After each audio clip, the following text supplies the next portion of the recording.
What's up everyone, Kwame here, back again with a quick video.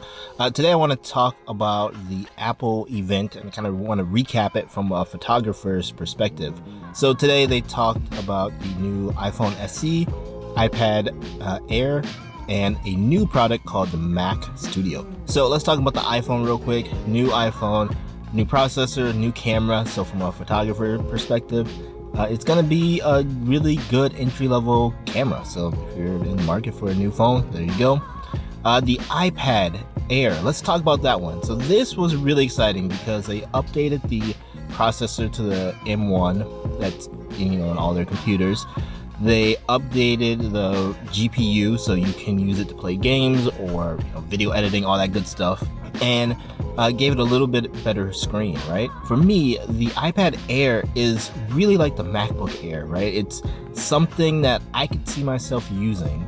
I don't need the bells and whistles of the iPad Pro, and we'll talk about that later, but the thing that holds back the Air and even the Mini is the storage. It's only 256 gigabytes of maximum storage that you can put in there, and to me that sucks. I wish they would update to 12 gigabytes of storage. Then you could import 4K video, that kind of stuff, and it would be I think just more usable, especially for a person like myself. However, there is Thunderbolt 4, and you can edit off of an SSD in LumaFusion, and you can also keep pictures and things like that on the hard drive in Lightroom possibly, and just import them from there. So maybe maybe I do try to get like the iPad Mini, the 256 gigabyte version, and test it out using an SSD to edit pictures and video, or video in particular, off of there.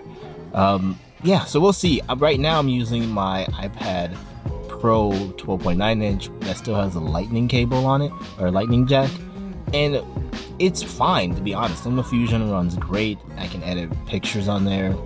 The only problem is in getting a video, especially like 4K video, onto that with either lightning adapter or over AirDrop just sucks. And so it would be nice to have something that has Thunderbolt, so it would be a little bit faster. So we'll see. Maybe I pick up the iPad Mini and try it out, or really I just was gonna get a refurbished iPad Pro 11 inch from maybe a couple years ago. Has Thunderbolt port, so it's not Thunderbolt. It has a Thunderbolt port, a USB Type-C port, but it doesn't have a Thunderbolt 4 port, so the speeds won't be as fast, but it would be faster than what I have now. So we'll see. And then the big thing that they talked about and revealed was their new Mac Studio.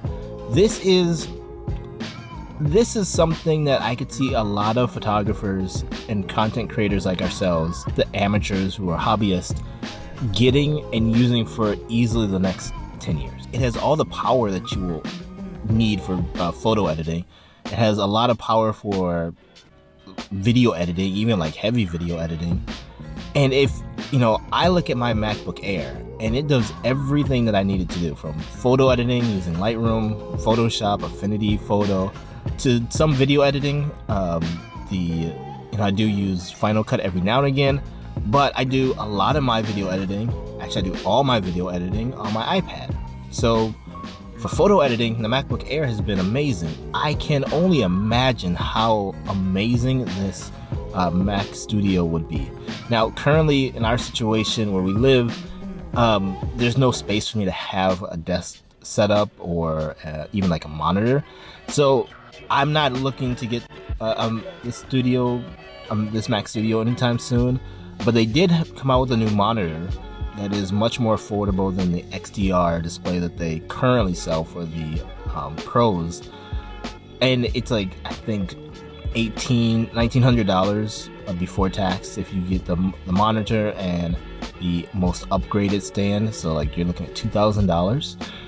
$2,000 is a lot of money, but it would be, I think for me, it would be the perfect display to go with the MacBook Air, and even the MacBook Pros or anything like that.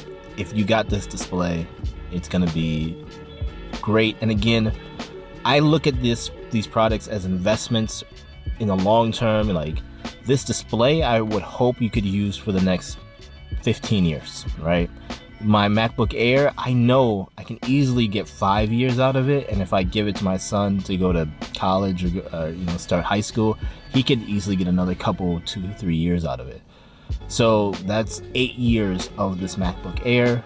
And then if you look at the Mac Studio, again, I had a conversation with a friend of mine.